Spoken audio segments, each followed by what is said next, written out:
বিয়ে করার সাথে সাথে বিবির এই হাদিসটা শোনাইবেন। বিবি যারা দিনদার, আপনি আপনার স্বামীকে এই হাদিসটা শোনায় দিবেন। কিয়ামতের ময়দানে 5 প্রশ্ন করার আগে আদম সন্তানের 2 পা নড়বে না। বলেন কয় প্রশ্ন?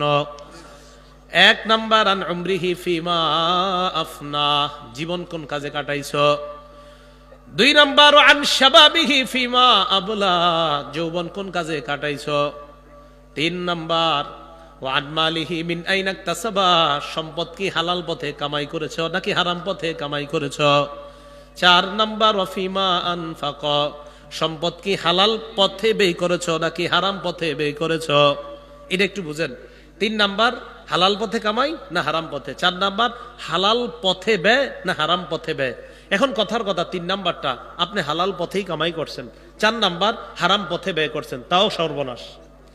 আপনি কামাই করছেন হালাল পথে, আর 4 নাম্বারটা হলো হারাম পথে আপনি ব্যয় করছেন। এখন হালাল পথে কামাই করে আপনি মাশাআল্লাহ 58 ইঞ্চি একটা বিশাল বড় একটা কাচ নিয়ে আসছেন ঘরে। 58 ইঞ্চি কাচ, কি নিয়ে আসছেন? কাচ 58 ইঞ্চি।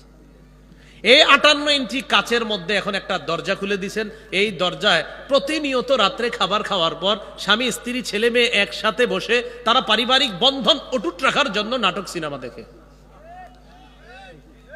তাহলে ব্যয় কি এটা হালাল পথে হলো না হারাম পথে? জি।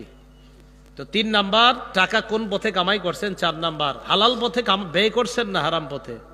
5 নাম্বার, আন ইলমিহি বিমাজা আমিলা ফিমা আলিমা, বিদ্যা সম্পর্কে জিজ্ঞাসা করা হবে। যে বিদ্যা আপনি জানলেন ওই বিদ্যা অনুযায়ী আমল করছেন কিনা। এই যে আজকে হালাল হারামের কথা জানলেন, এই অনুযায়ী আমল করছেন কিনা, এই প্রশ্ন কিয়ামতের ময়দানে করা হবে।